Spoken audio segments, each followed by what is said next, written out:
There was a 19-year-old Korean girl named Haruko who was attending university in a large city. One night, she had to stay late in the library to finish a project, and it was almost dark by the time she returned home.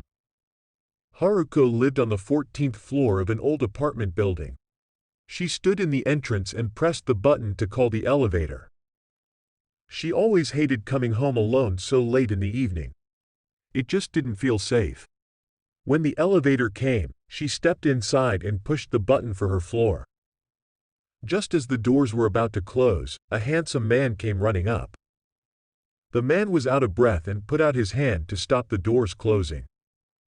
Then, he stepped into the elevator and stood beside her. "You live on the 14th floor?" he asked, seeing the button lit up. "Yes," replied Haruko.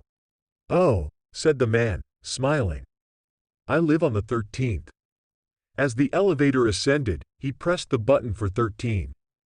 Through the windows in the elevator door, Haruko watched the floors go by, as they both stood in silence. She stole a few glances at the man. He certainly was handsome. She wondered if he would ever be interested in dating her. When he happened to look at her, she batted her eyelids and smiled sweetly at him. Just then, the elevator stopped at the 13th floor. The doors opened and the man stepped out. "See you later," he said. "Yes, see you," replied Haruko. As the doors of the elevator were closing behind him, the man suddenly turned around, pulled a sharp knife out of his jacket and said, in a menacing voice, "Upstairs." Then, laughing like a maniac, he ran towards the staircase. The girl was terrified, but before she could do a thing, the doors shut and the elevator began to ascend. She began to panic. Desperately, she hammered the buttons with her fist, trying to get the elevator to stop, but it was no use. When it reached the 14th floor and the doors opened, the man with the knife was already standing there, waiting for her. In Korea, people say that this is a true story. The girl was found dead, stabbed to death in the elevator.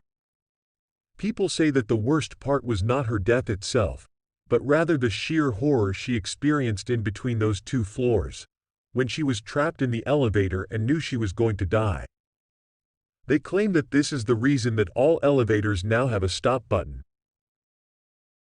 I hope you enjoyed this scary horror story for bedtime. If you enjoyed it and want to hear more, please subscribe to my channel for new scary stories every day. I also appreciate it if you could leave a like and comment below. Thanks for watching, and I'll look forward to scaring you in the next one.